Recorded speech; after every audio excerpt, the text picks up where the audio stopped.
Buhay Pinas versus Buhay New Zealand. Sa Pinas, pagtrabaho may farmer, construction at laborer, parang tinitignan mo yung sarili mo ang baba ng trabaho mo.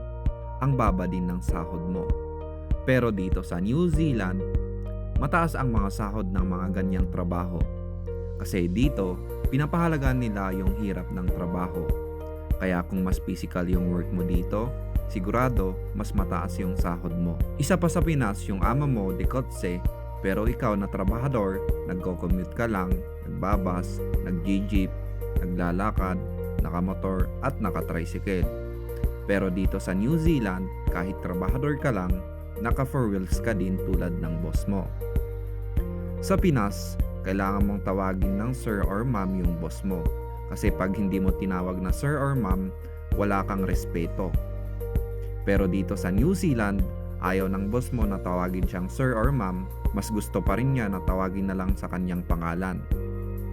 At dito sa New Zealand, walang palakasan system dito, di tulad sa Pinas.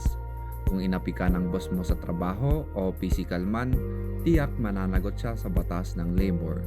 Meaning, pantay-pantay ang batas dito sa New Zealand, mahirap man o mayaman.